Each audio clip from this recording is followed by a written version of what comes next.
You will hear a woman phoning about the shared house she is going to move into. First, you have some time to look at questions 1 to 7.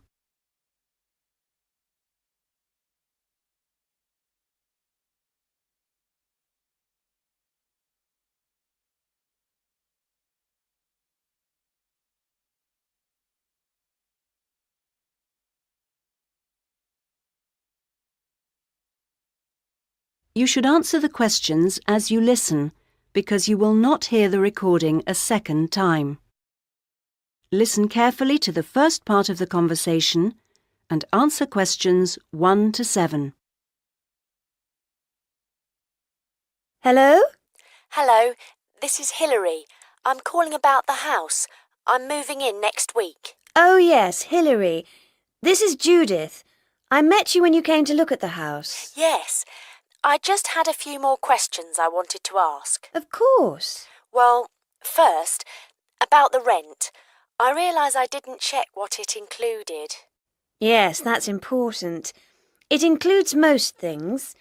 We don't have to pay extra for heating, for example, just for the telephone, which is fair enough, I suppose.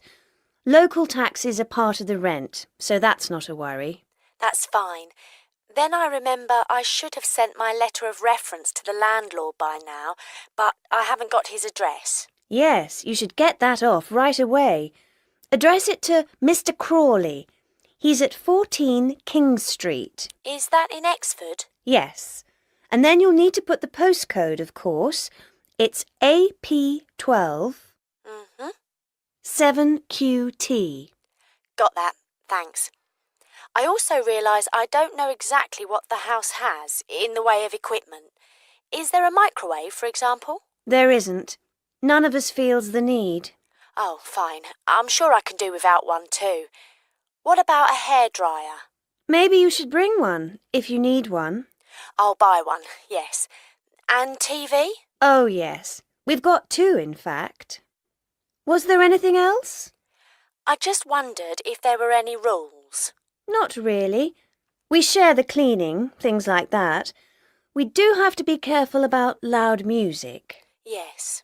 So we've agreed that there shouldn't be any loud music after 9, and that we don't play music at all in the living room after 10. Up to 11 in your own room's okay, as long as it's not too noisy. That sounds good. And is there somewhere safe I can keep my bike? That's difficult. To be honest, lots do get stolen round here. We haven't got a garage, so we tend to park ours in the garden so that they're hidden from the street. OK. Now, I hope you like cooking. Yes, I do. Do you all have shared meals? Not very often, actually. But when the weather's good in the summer, we like to have a barbecue together, which we do each Wednesday. We tend to go out at weekends. Sounds fun. Before you hear the rest of the conversation, you have some time to look at questions 8 to 10.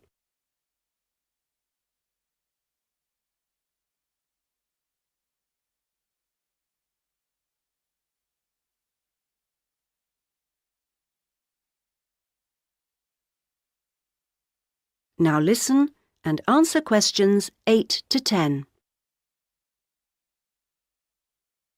Are you familiar with this area? A bit. Actually, there are a few things that I'd like to know the location of. A bank, for example. Yes, there's one quite close. You just go up to the junction near the house, the one where 4 roads meet, and go straight ahead and then take the second left. It's a little way down there on the left-hand side. That's convenient. Another thing is that I'd like to check my emails quite often. I was wondering how far away an internet cafe was. Well, there are a couple, actually, but one's much cheaper than the other. The one I use is very handy. You just go up to the big junction and then, well, I go straight ahead and then turn right so that it's on the right-hand side. Fine. And one last thing. Uh-huh. I need to go to the post office quite often. I'm hoping there's one quite close to the house. You're in luck. You'd walk up to the big junction and then, if you want a nice route, take the street that's slightly to the right.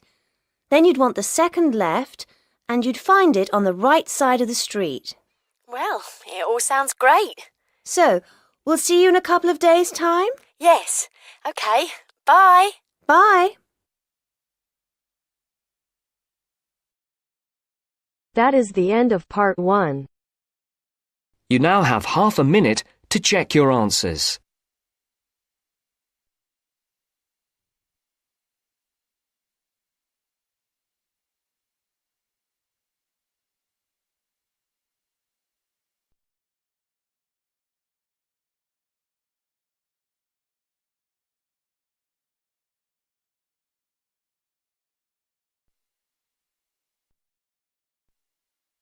Now turns to part 2. Part 2. You will hear a lecturer discussing the possibility of creating nuclear fusion. First, you have some time to look at questions 11 to 15.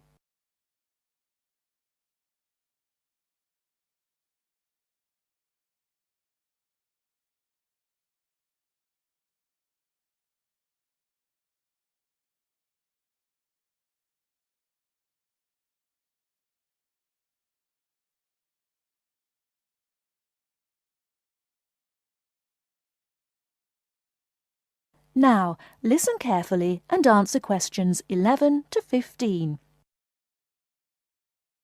We look at the sun, a huge ball streaming out essentially limitless energy into space, and we think about how we need that energy here on Earth.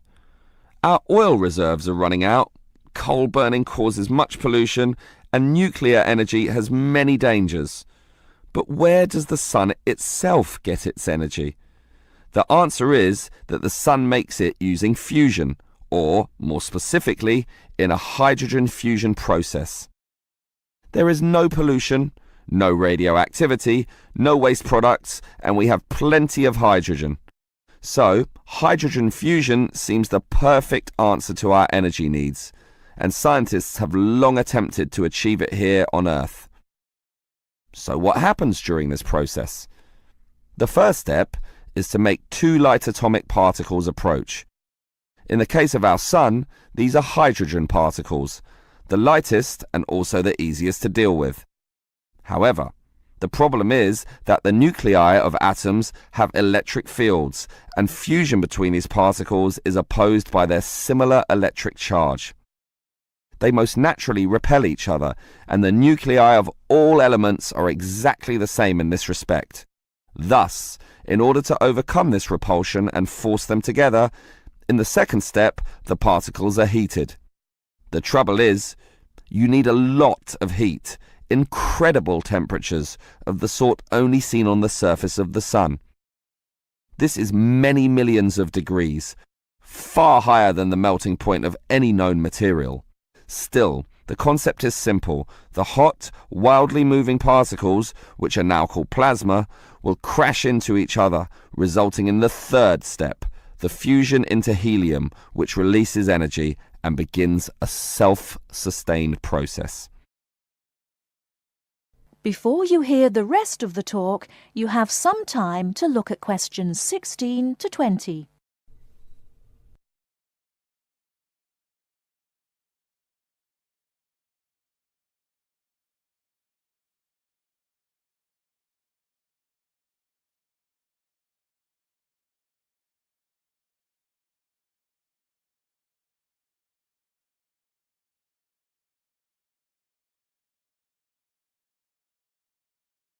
Now listen and answer questions 16 to 20. So, we know how fusion works. Thus, the big question is, can we create it here on Earth? We actually have the technology to superheat hydrogen into plasma, but no container on Earth can deal with those temperatures. Thus, we need to confine this superheated material so that it doesn't touch anything. For that, we need a special reactor, and most research has focused on an apparatus known as a tokamak system. That's Tokamak, an acronym from some Russian words meaning toroidal chamber with magnetic field. It's an apt name, since a very powerful magnetic field is used to confine and suspend the super hot plasma in the air so that it doesn't touch anything. This is possible only because this plasma has an electric charge, which interacts with the magnetic field. Of course, the walls of the fusion vessel will still get hot, very hot, and to avoid being melted, they must be cooled with a cryogenic system to intensely low temperatures. But now we are faced with the second problem. If we are to draw power from this system, the reaction must be continuous and controllable. However, when fusion begins, the plasma becomes unstable, and at these temperatures, that is a very serious situation. If we lose control, a disaster could result. Despite the obstacles, in 2010, a European device managed some success, but needed far more power to generate the fusion reaction than that produced from the fusion itself. Obviously then, it was not useful as a power source. More to the point, this system could only sustain a fusion reaction for a fraction of a second, yet, to self-sustain, the fusion needs to run for at least 10 seconds. And the future looks bleak. Unfortunately, most scientists predict that many decades will have to pass before fusion power can become a practical reality. That is the end of part 2. You now have half a minute to check your answers.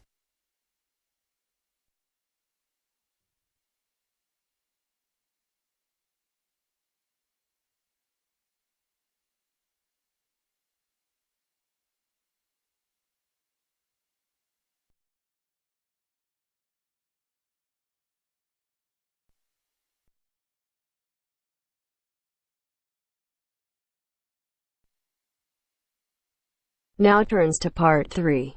Part 3. You will now listen to a talk on bicycles. First, you have some time to look at questions 21 to 25.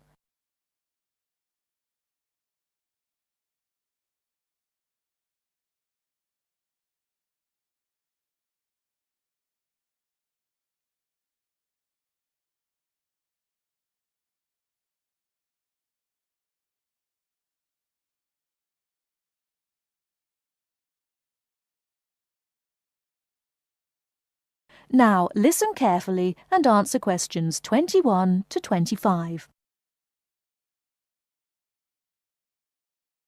Today, we're going to talk about the latest bikes for professionals and novices. There's something to suit everyone from price to function. The Atlantis is a touring frame. It's also perfect for commuting and trail riding, and anything short of super fast road riding. The tubes are stout, to take touring loads and trail abuses. The tyre clearances are majestic, so you can fit tyres up to 2.35 inches. It's designed for cantilevers or V-brakes. If you have to limit yourself to just one bike and you want to be able to ride just about anywhere, this is the bike to be on. It is our most popular model for just that reason, and there isn't an unhappy Atlantis owner in the land. The Rambouillet, our all-around road bike, is available either as a frame with fork and headset for $1,400 or as a complete bike for $2,300.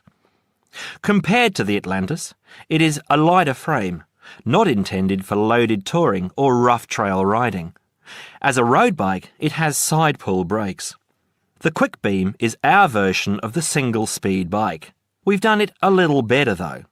The crankset has a 42-34 combination, running an 18-toothed freewheel cog in the rear. And the rear hub is threaded opposite the drive side, so you can install a fixed cog of your own choice. In essence, you can have 4 speeds on the Quick Beam if you choose. The Quick Beam is available as a frame with fork and headset for $900, or as a complete bike for $1,300. This is a rugged, versatile bike that you can ride on the road as well as on rough trail. Before you hear the rest of the talk, you have some time to look at questions 26 to 30.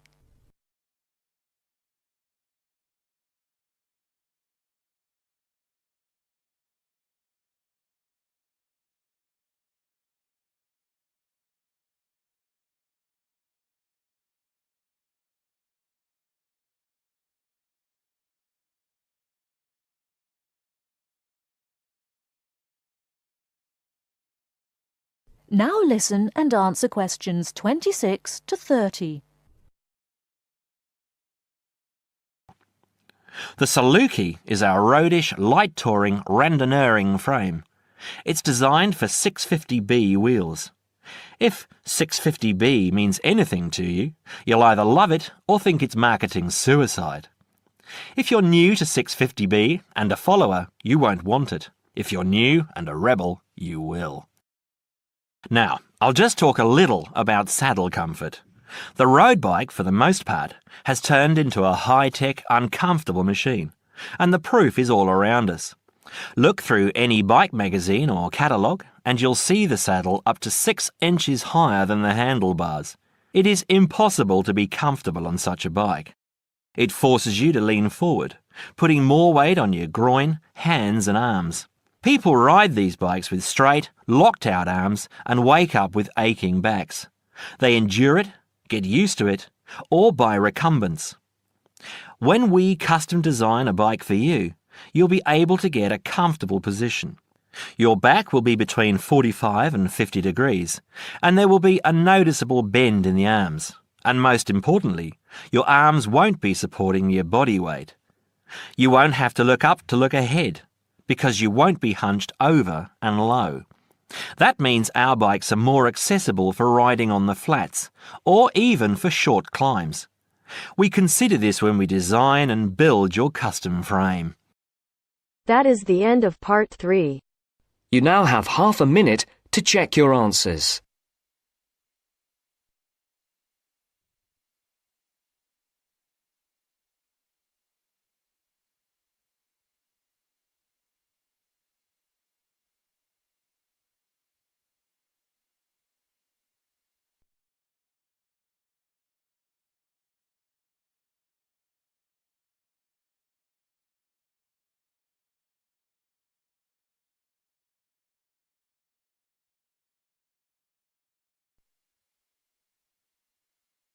Now turns to part 4. Part 4. You will hear a lecture about sports. First, you have some time to look at questions 31 to 40.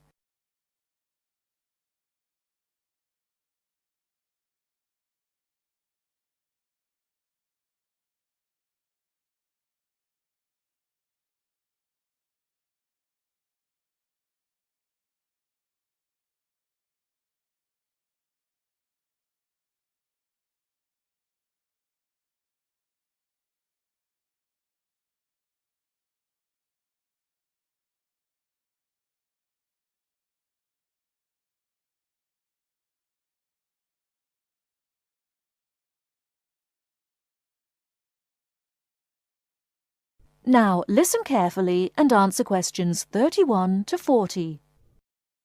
Not all people like to work, but everyone likes to play. As sports help people live happily, they help to keep people healthy and feeling good. When people are playing games, they move a lot. This is good for their health. Having fun with their friends makes them happy. So all over the world, men and women, boys and girls enjoy sports. Since long ago, adults and children have called their friends together to spend hours, even days, playing games. Sports usually take a variety of forms. Organised competitions, which draw huge crowds to cheer their favourite team to victory, athletic games, played for recreation anywhere sufficient space is found, and hunting and fishing.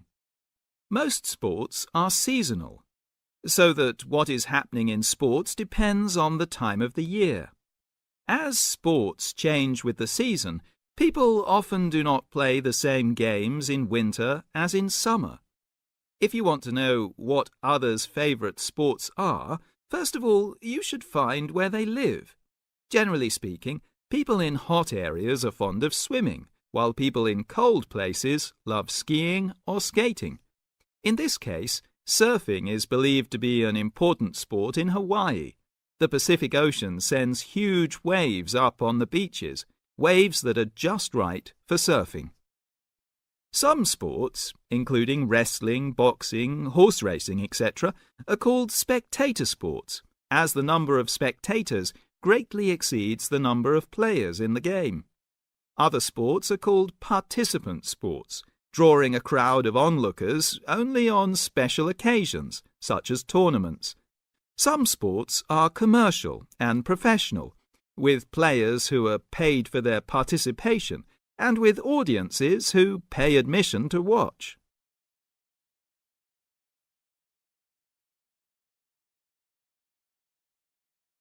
That is the end of part 4.